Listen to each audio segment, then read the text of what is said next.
بیٹا شادی کے وظیفے کے لیے سب سے پہلے آپ اللہ رب العزت سے 2 رکعت نماز نفل صلاۃ الحاجت شادی کے لیے پڑھیں، پھر اس کے بعد آپ اچھی جگہ رشتہ بھیجیں۔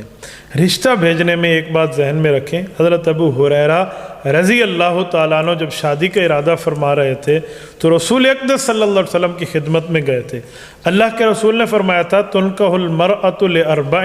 لمالها لحسبها لجمالها لدینها فاظفر بذات الدین۔ ابو ہریرہ دنیا میں لوگ شادیاں 4 وجہوں سے کرتے ہیں، نمبر 1 عورت کا حسن دیکھ کے، نمبر 2 عورت کا مال دیکھ کے، نمبر 3 عورت کا خاندان دیکھ کے، نمبر 4 عورت کی دینداری دیکھ کے۔ بیٹا ابو ہریرہ آپ دینداری کو پہلے دیکھنا،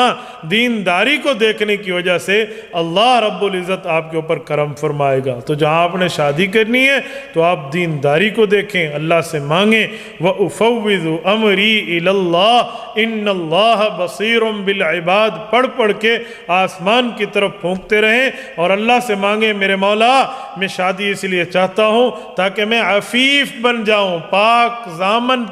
دامن بن جاؤں، اور میرے مولا مجھے اولاد نصیب ہو جو میں آپ کے دین پر لگاؤں۔ اس طرح کے معاملات دیکھیں، پھر جہیز کی ڈیمانڈ نہ کریں، پھر اس کے ساتھ ظلم اور معاملے نہ کریں، غیر شرعی معاملے نہ رکھیں، پھر نوتا کی رسمیں نہ رکھیں، چپل چھپائی کی رسمیں نہ رکھیں، پھر اس میں جو ہے نا جگ ہسائی کی رسمیں، یہ مایوں کی رسمیں، یہ مینڈی اور مہندی کے فنکشن، یہ پتہ نہیں منگنی کے اور چھکنی کے کیا کیا معاملات میں اپنے آپ کو خراب نہ کریں، مسنون طرز پہ مسنون شادی کریں، انشاءاللہ آپ کی شادی ہو جائے۔